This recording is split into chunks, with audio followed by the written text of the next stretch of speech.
स्वागत है आप सभी लोगों का मेरे चैनल साइंस टू टेक्नोलॉजी में। मैं अनुपम विपुल आप सभी लोगों का स्वागत करता हूं आज के शो कैमरा ट्यूसडे में।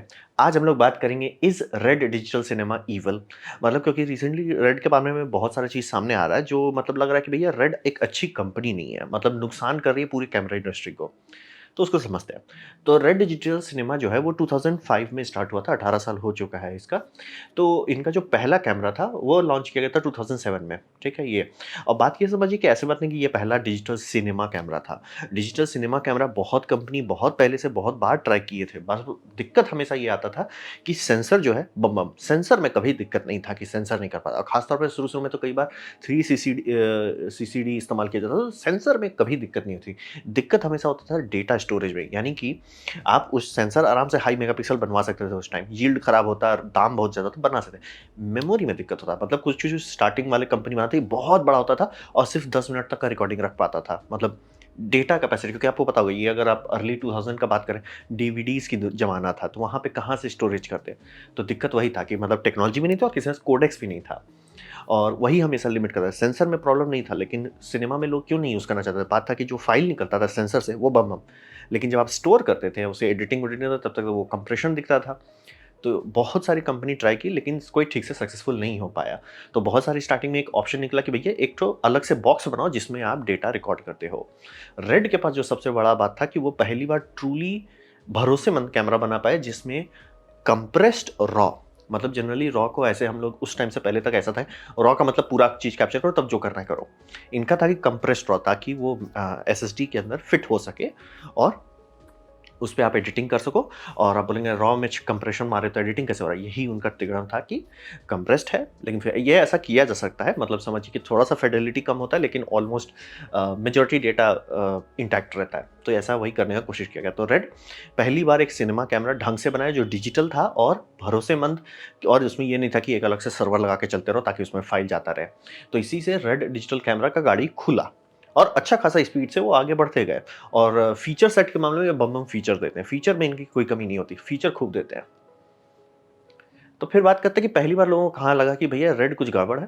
बात है, पता सब लोगों को था, लेकिन एक होता है ना कि आगे आँख के सामने तब पता चल रहा है। रेड मैग में सबसे पहली बार हल्ला हुआ कि ये लोग जो हमेशा इस्तेमाल करते हैं रेड मिनी मैग करके, ये प्रोप्राइटरी मीडिया फॉर्मेट है। तो लोग एक्सपेक्ट कर रहे थे कि ये अपना कार्ड बनवा रहे होंगे। नहीं, वैसा कुछ नहीं था। ये था सिर्फ एक चैसी जिसके अंदर एक एडाप्टर लगा हुआ था, वो भी डायरेक्ट वायर एडाप्टर, कोई आईसी-उसी नहीं है। एडाप्टर लगा हुआ था और उसमें एक नॉर्मल M.2 एसएसडी डालते थे। और चूँकि कोई अपने से एसएसडी को ना छेड़ दे तो उसमें डीआरएम पोत देते थे, यानी कि उसका फर्मवेयर में छेड़खानी करके 1-2 लाइन लिख देते थे और कैमरा का फर्मवेयर जो है चेक करता था कि वो लाइन मैच कर रहा है कि नहीं। तो लाइन नहीं मैच करता था तो वो मतलब आपको अपना एसएसडी लगाने नहीं देता, मतलब डीआरएम जिसे कहते हैं, डिजिटल राइट्स मैनेजमेंट कर रहे थे।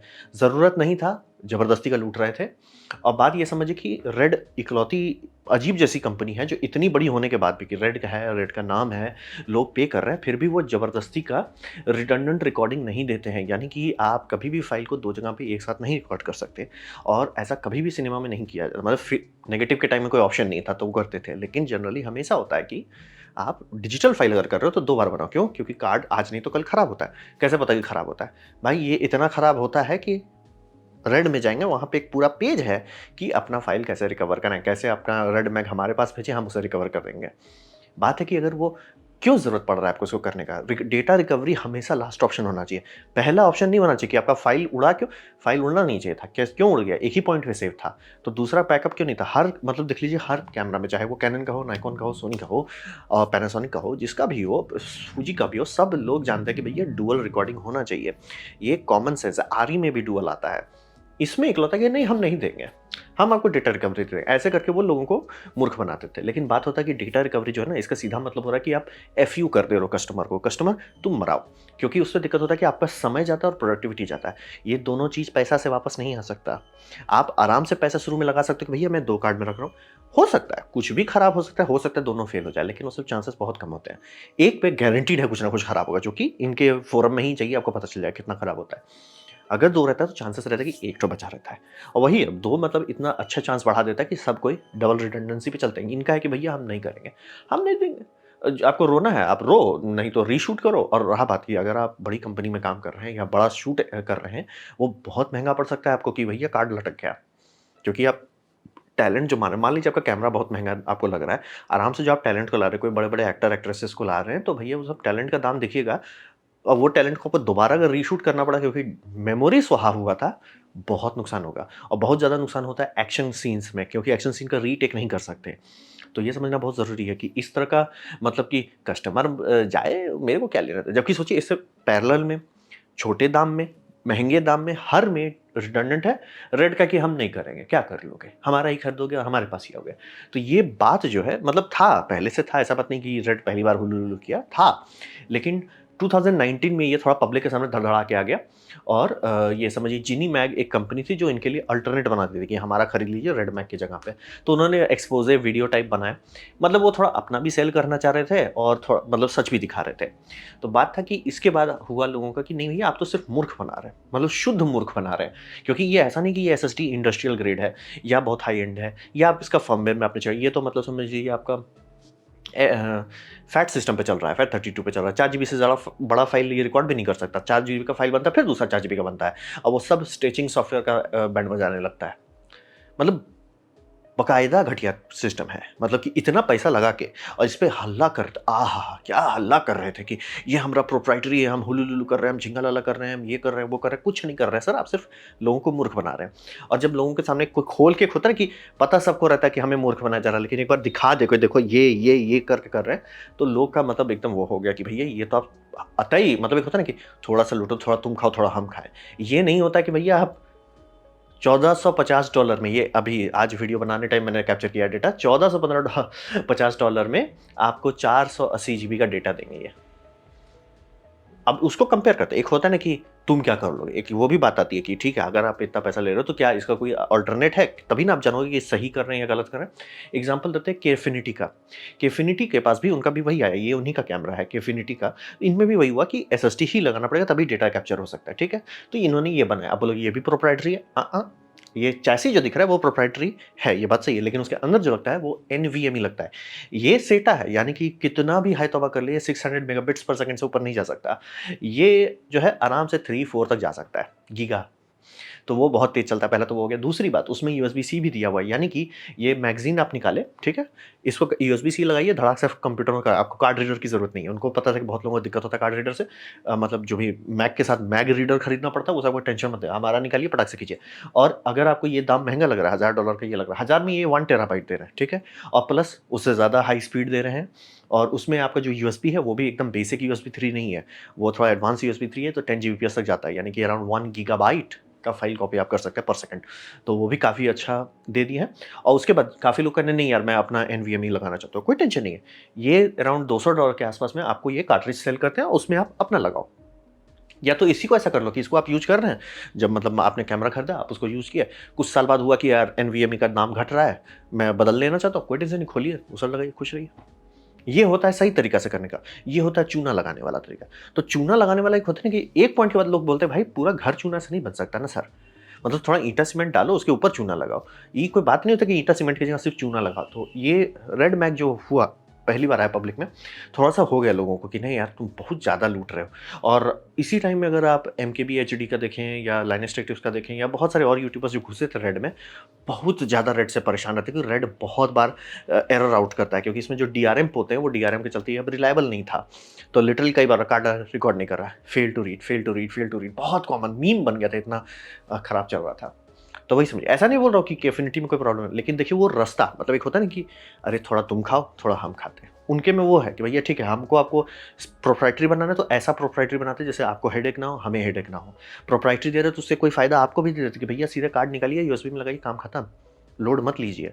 एनवीएमई यूज़ करते हैं ताकि लेटेस्ट है और उससे सबसे बड़ा फ़ायदा होता है कि फाइल डंप करने का स्पीड सुधर जाता है और वो मायने रखता है। जब आप कोई भी शूटिंग कर रहे हैं, कई सारे टेक हो गए और हर टेक को आपको इंडिपेंडेंटली बैकअप करना होता है।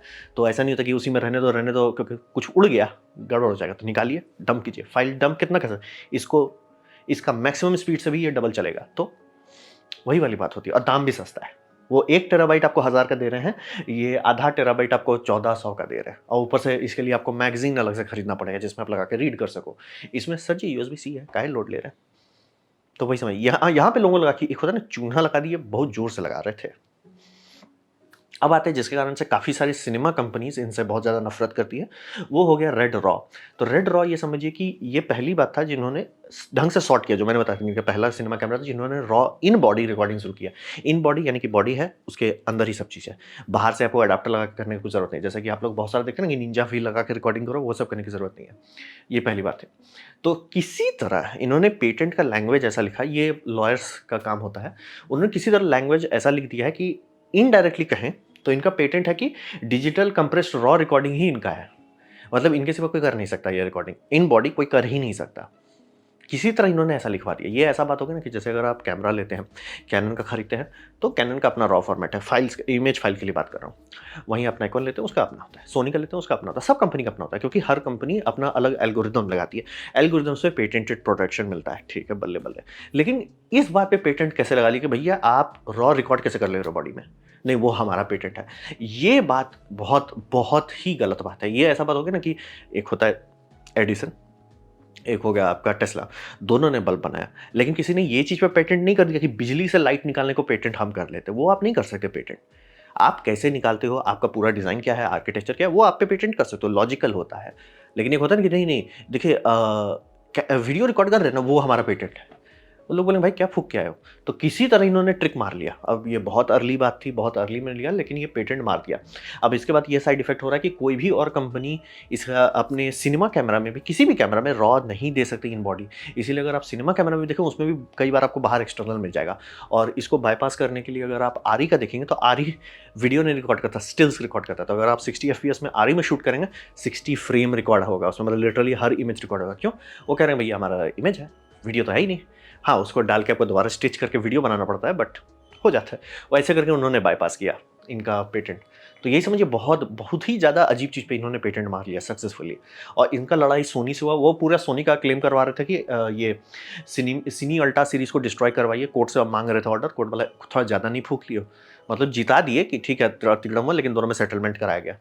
फिर केफिनिटी को ये लोग पीटने पे आ गए कि क्योंकि केफिनिटी जो अप्रोच था उनका कैमरा बनाने का, वो लिटरली था कि थोड़ा तुम खाओ, थोड़ा हम खाएं। रेड का है ना, तुम क्यों खाओगे, तुम भूखे मरो और तुम पूरा जो अपना किडनी बेच के हमें दो। ये बोला एक पॉइंट के बाद पब्लिक समझ जाती है कि आप सिर्फ चूना लगा रहे हो। तो केफिनिटी वैसा नहीं चले। तो केफिनिटी का था कि हम अपना रॉ रिकॉर्डिंग देंगे, और जहां केफिनिटी वहां तक पहुंच जाता, लिटरली जैसे रेड आया था ना, छोटी सी कंपनी आके बड़ा सा बन गया था, केफिनिटी वो हो जाता। तो उस पर पूरा लॉसूट पे लॉसूट मारे। फिर एप्पल पे भी लॉस हो रहा है, प्रोरेज और उसके बीच में लड़ाई हुआ। और ये लेकिन लोग थोड़ा कंफ्यूज हैं, क्योंकि एप्पल खुद भी कहता है कि वो हम चाहते थे, कुछ है, ये थोड़ा लॉयर लेवल का बात है। लेकिन अभी ताज़ा लड़ाई जो इस समय चल रहा है वो है नाइकॉन का। तो नाइकॉन का बात यह है कि नाइकॉन ने कंपनी से टाइको रॉ कंपनी से कोटेक्स खरीदा है, जो मतलब रॉ का एल्गोरिथम है, और उसे अपने कैमरा बॉडी में डाल दिया। इसको वर्जन 2.1 के साथ इन्होंने रिलीज कर दिया, अपना Z9 के साथ। अब बात है कि इस पर रेड फाइल कर दिया है केस कि हमारा 7 पेटेंट वायलेट कर रहे हैं, इसको आप डिस्ट्रॉय करवाइए। तो देखिए होता क्या है। और वही बोल रहे हैं कि एल्गोरिदम पे बात नहीं है। क्यों? क्योंकि ये टाइको रॉ जो है, ये इंडिपेंडेंटली पेटेंटेड है। हाँ, हमको लगता है इसीलिए शायद नाइकॉन लड़ रहा है जंग में, क्योंकि उसे पता है कि सोनी और केफिनिटी इन लोग के पास दिक्कत था कि वो किसी और का सामान नहीं, वो खुद का बनाए थे। तो इन्होंने चूंकि खरीदा है और वो पेटेंटेड है, तो कर। और इनका एक क्लेम ये भी है कि आपका पेटेंट फाइलिंग और डेमोन्स्ट्रेशन दोनों का डेट मैच नहीं कर रहा है। आप मतलब दिखा पहले दिए थे, पेटेंट बाद में किए हो, वो आप नहीं कर सकते पेटेंट लॉ में। मतलब कुछ है, नाइकॉन को कुछ दिखा है रेड का सूट में कि भैया हम तुमको तोड़ देंगे। और पूरी दुनिया अब चाह रही है कि भैया रेड को तोड़ो, क्योंकि आप वही सोचें ना कि निंजा वी में कैसे हाल कोई प्रोग्रेस कर लेता है, रॉ कर लेता है, बाकी आपका कैमरा क्यों नहीं कर पाता, जबकि कैमरा में ज़्यादा चीज़ है। बात वही है कि पेटेंट, ये ऑलमोस्ट समझिए वापस उसी तरीके का सिस्टम में आ गया जैसे हम लोग का था ना कि 30 मिनट का रिकॉर्डिंग लिमिट क्यों है। यूरोपियन यूनियन का लॉ लगा हुआ था स्टूपिड वाला कि भैया आपका टैक्स बढ़ा देंगे अगर आप 30 मिनट ज़्यादा करते हो। थैंकफुली उन्होंने हटा दिया, बुद्धि आया हटा दिया। यहाँ पे भी सब लोग वही चाह रहे हैं कि भैया ये फाइनली हटाओ। तुम रॉ का एल्गोरिदम पे लॉक लगाते हो बल्ले बल्ले कि भैया ये हमारा एल्गोरिदम है, नहीं कोई दूसरा एल्गोरिदम ही यूज नहीं कर सकते। नहीं भैया ये क्या बात हो गया। अब इन नाइकॉन पे क्लेम कर रहे हैं कि नहीं नहीं वो एल्गोरिदम हमारा ही डिक्टो कॉपी है। लाइक नहीं सर, डिक्टो कॉपी रहता तो सोनी तो आपको जूते चप्पल मार के मारता, केफिनिटी आपको जूते चप्पल मार के बता देता। वो नहीं, आप क्लेम कर लियो किसी तरह से digital compressed raw in camera recording पे। अब लेकिन ये कोर्ट के अंदर लड़ाई झगड़ा चलेगा, देखिए उसके बाद क्या होता है। तो अब बात करते हैं भविष्य में क्या होने वाला है। तो हिसाब वही समझिए कि पेटेंट जो है इसका पेटेंट एक्सपायर पे करता है, खासतौर पे डिजिटल टेक्नोलॉजी पे। 2028 से लेकर 2025 तक में बहुत सारे इनके पेटेंट एक्सपायर कर जाएँगे रेड के। अब रेड पूरा कोशिश करेगा उसको रिन्यू कराने का और बाकी सारी कंपनी कोशिश करेगी उसे तोड़ने का। देखिए क्या होता है। लेकिन अगर तुक्का से मान लीजिए नाइकॉन जीत जाता है, नाइकॉन पीट देता है रेड को, क्योंकि रेड को बड़े-बड़े लोग ट्राई किए हैं, नहीं पा मेबी नाइकॉन के पास कुछ मतलब एक होता है ना, अरे चिंक इन द आर्मर दिख गया, तो शायद नाइकॉन जीत जाए। अगर नाइकॉन जीता, बू क्योंकि उसके समझिए सिनेमा कैमरा और नॉर्मल जो हम लोग मिररलेस यूज़ करते हैं, उसमें सबसे बड़ा अंतर वही होता है, वीडियो का रॉ रिकॉर्डिंग। धड़-धड़ा के वो सबके पास आने लगेगा। कोई सोचिए ना कि आप लोग कब से ये कर पा रहे हैं, GH5 के टाइम से लोग कर रहे हैं कि भैया एक्सटर्नल रिकॉर्डर में सब चीज़ कर लो। पहले से क्यों नहीं हो पा रहा था? बात वही समझिए, टेक्नोलॉजी उस टाइम से है, लेकिन कर नहीं पा रहे थे। वही सोचिए कि आपका अल्फा A1 हो जाए, आपका मैवो एज 8K हो जाए, ये सब आराम से रॉ देने फ्री का पीट के हटा देंगे। तो इंडस्ट्री में समझिए एक नया होड़ शुरू हो जाएगा कि कौन सा अपना रॉ बनाते हैं, कौन सा उसको चलाते हैं, जैसे आपका मतलब समझिए स्टिल्स में हो रहा है। तो ये सारे चीज़ों का एक्सपीरियंस देख के हिसाब ये लग रहा है कि रेड जो है ना, कंपनी जो है, वन ट्रिक पोनी है। मतलब इनके पास एक चीज़ सही टाइम पे सही सा कर ली है और कुछ है नहीं। क्योंकि जिस स्पीड से ये इसके पीछे कूदे मतलब केफिनिटी के पीछे कूदे, यानी कि केफिनिटी से इनको सही में डर लगता है कि अगर केफिनिटी को नहीं रोके तो सही में ये हमें मार डालेगा। और केफिनिटी में कोई भी ऐसा चीज़ नहीं है कि मैजिकल है, लेकिन हर चीज़ जो इसमें डाला गया है वो है किसी ने सोचा, किसी ने समझा। मतलब बोला कि ये भी अपना नौटंकी कर रहे हैं, हमारा प्रोप्राइटरी हुलुलुल है, लेकिन दर्द नहीं दे रहे हैं आपको कि ठीक है सर, हम प्रोप्राइटरी उसका फ़ायदा दे रहे हैं कि देखिए उसमें कौन-सा ऐसा और मीडिया है जिसमें आपका मीडिया में ही रीडर कैपेसिटी है, आपको सिर्फ़ यूएसबी सी प्लग लगाना है। और वो भी प्रोप्राइटरी कर सकते थे। नहीं जी सर, शांति से। वो भी आपको खुला नहीं बेच सकते थे, खुला खुद से बेच रहे हैं कि भैया देखिए हम समझ सकते हैं, आपको लगेगा कि दाम महँगा पड़ रहा है। हम बल्क ऑर्डर नहीं कर सकते मतलब सैमसंग के पास या जिसके पास भी, ठीक है। आप खरीदिए सर, आप लगाइए, खुश रहिए। ये होता है। मतलब एक होता है ना कि कम थोड़ा तुम खाओ, थोड़ा हम खाएँ। बाकी सब कंपनी बहुत चीज़ कर सकती है, लेकिन ये रेड का ये जो लगा हुआ है लिमिट, वो हट जाए। तो वही समझिए, चांसेस वही है कि रेड का पूरा इकोसिस्टम समझने के बाद स्टार्टिंग में बहुत आगे थे, लेकिन अब हो गया ना कि बाकी सब कैच अप कर लिए हैं और अब लग रहा है इनके पास, अरे हमारे पास तो सही में कुछ और नहीं है, हम 8 के कर देंगे, 16 के कर देंगे। भाई एक पॉइंट के बाद सेंस नहीं बनता है। Point of diminishing return cross हो चुका है। 4K he point of diminishing return है बहुत लोगों के लिए। 8K तो मतलब सिर्फ करने के लिए कर दो, बट कोई फ़र्क नहीं पड़ता है। और इसीलिए देखिए आरी का जो 65 है वो भी सिर्फ 6K तक जाता है। आईमैक्स का जो सर्टिफिकेशन है वो भी सिर्फ 4K तक ही जाता है, ज़रूरत नहीं होता है 8K का। करने का आप कर दो, but point of diminishing return plus lens का शार्पनेस बोलता है भैया लेंस उतने शार्प आते ही नहीं है जितना आप डिमांड मांग रहे हैं। उसके लिए आपको सैटेलाइट लेवल का लेंस लगवाने पड़ेंगे। तो वही है, चांसेस वही है कि रेड इसीलिए इतना हाय तौबा कर रहा है, क्योंकि केफिनिटी के पीछे कूद रहे हैं। मतलब मैं एप्पल के पीछे कूद रहे हो ठीक है, सोनी के पीछे कूद रहे हो ठीक है, केफिनिटी के पीछे क्यों कूद गए? नाइकॉन के पीछे कूद रहे हो वो भी समझ में आता है, केफिनिटी के पीछे क्यों कूदे? वही उसी से हमको समझ आया, इनका बहुत सीरियसली लोग ले रहे हैं कि भैया केफिनिटी अगर दे दिया तो हमारे कैमरा के पास कुछ है ही नहीं बेचने के लिए, और ये कम दाम में बहुत ज़्यादा परफॉर्मेंस दे रहा है। तो देखिए भविष्य में क्या होता है, तो आने वाले कुछ साल में पता चलेगा। और ये नाइकॉन वाला केस जनरली 2-3 महीने के अंदर सॉल्व हो जाना चाहिए, तो हम लोग को फिर से पता चलेगा कि क्या हुआ। मनाइए कि नाइकॉन जीत जाए। मैं चाहता हूँ, दिल से चाहता हूँ कि ये रेड को जूता चप्पल मार के हटाया जाए। भैया पूरा चूना का तुम घर बना रहे हो।